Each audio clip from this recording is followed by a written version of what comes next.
بسم اللہ الرحمن الرحیم۔ دو باتیں ہیں۔ پہلی بات یہ ہے کہ حضور اکرم صلی اللہ علیہ وسلم کے نام سے قربانی کر سکتے یا نہیں، یہ کہاں تک صحیح ہے۔ دوسری بات، مرحومین کی جانب سے قربانی کرنا درست ہے یا نہیں، اگر درست ہے تو ان کا ثواب ان تک پہنچتا ہے یا نہیں۔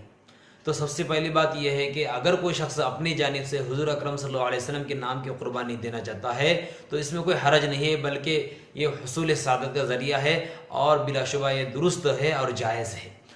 اب اسی کے ضمن میں ایک بات میں آپ کو یہ بتا دوں کہ بعض لوگ چند شرکا مل کر، مثال کے طور پر 6 لوگ ہیں اور بڑا جانور خریدتے ہیں، اور بڑا جانور خریدنے کے بعد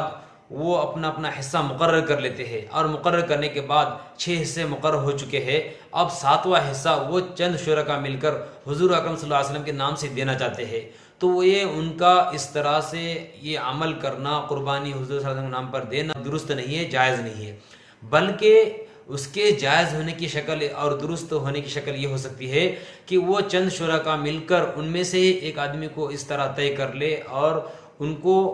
اپنی اپنی رقم دے کر اس کو اس رقم کا مالک بنا دے اور اس پر قابض کرا لے، اس کو اپنی رقم ہدیہ دے دے، تحفہ دے دے۔ تو اس طرح کرنے سے وہ شخص وہ حصے میں جو رقم اس کو ملی ہے اس رقم کا وہ رقم لگا کر، قربانی میں لگا کر وہ حصہ اپنے لیے حضور صلی اللہ علیہ وسلم کی جانب سے کر سکتا ہے۔ اس طرح سے وہ قربانی حضور صلی اللہ علیہ وسلم کی طرف سے درست ہو جائیں گی۔ رہی بات جن لوگوں نے پیسہ لگایا ہے، رقم دی ہے، تو یہ وہ رقم دینے کا، ہبہ کرنے کا ثواب ان کو ملے گا، وہ ثواب سے محروم نہیں رہیں گے، کیونکہ 7 آدمیوں سے زیادہ کی شرکت بڑے جانور میں درست نہیں۔ اور دوسری بات یہ ہے کہ مرحومین کی جانب سے قربانی کرنے میں کوئی حرج نہیں ہے، مرحومین کی جانب سے قربانی کر سکتا ہے، کیونکہ یہ سلسلہ امت مسلمہ میں بلا کسی اختلاف کی جاری و ساری ہے۔ کیونکہ حضور اکرم صلی اللہ علیہ وسلم نے حضرت علی رضی اللہ تعالیٰ عنہ کو وصیت فرمائی تھی کہ وہ ان کی جانب سے قربانی کیا کرے، تو چنانچہ حضرت علی رضی اللہ عنہ آپ کی جانب سے قربانی کیا کرتے تھے۔